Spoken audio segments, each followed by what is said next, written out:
on avait besoin de pas mal de IR, on avait besoin de pas mal de HF, et puis d'un plateau avec beaucoup de micros, comme d'hab. C'est vrai qu'avec le Workbench, dès qu'on a que du Shure, ça va très vite. On arrive, on pose, c'est les appareils qui scannent, c'est tout de suite cohérent, et la stabilité en HF des Shure, elle est quand même assez incomparable. Du coup, il y a zéro décrochage, zéro montée de souffle, il n'y a vraiment aucun problème HF avec ces appareils. Puis un vrai monitoring avec le Workbench de ce qui se passe, et de l'état des piles, etc.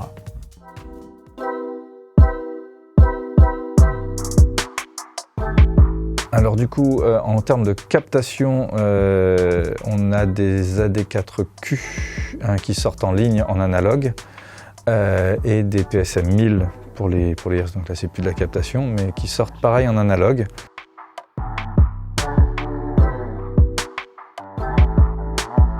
Parce que c'est vrai que les capsules Shure en SM58, enfin en Beta 58 en l'occurrence, ça reste un truc quand on a comme ça plein d'artistes qui défilent, qui est hyper stable, donc on sait où on va et que les Accient, ça marche terriblement, tout simplement.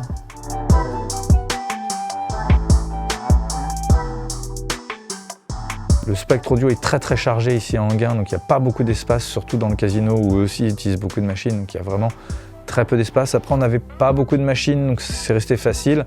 Mais c'est vrai que voilà, le Workbench me permet de descendre la tolérance très bas, ou de la monter très haut en l'occurrence, le seuil de bruit. Et donc même avec très peu d'espace, je n'ai que des trucs hyper solides qui sous derrière les antennes avec la main sur le pack. Décroche pas même dans les loges. Moi j'ai toujours trouvé l'ergonomie parfaite, la gestion des batteries, etc. C'est assez. C'est vrai qu'on est tout en batterie Shure et que ça tient mieux que les piles.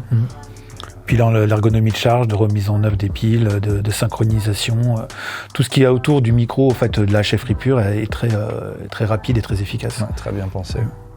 On n'a plus les soucis qu'on avait au début, je me rappelle avec les piles qui sautaient des corps quand l'artiste tapait sur tout. Enfin, on sent qu'il y a eu une vraie évolution et dans la technologie et dans l'ergonomie du micro.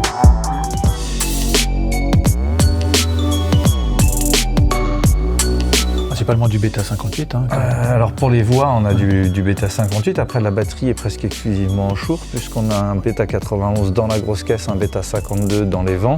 On a des 98 sur les tomes. Du 57 sur les guitares. Sur les caisses. Donc, on est 90% Shure, je pense. Pas loin. Ouais.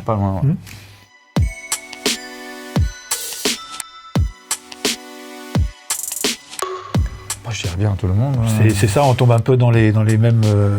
Ça s'adapte, c'est modulaire, c'est fiable, c'est stable, donc il n'y a pas vraiment de limitation. Et puis effectivement, le Workbench, ça prend très vite et du coup, dès qu'on doit mélanger des IR, des micros en quantité un peu importante, ça reste un outil qui est beaucoup plus flexible que les concurrents.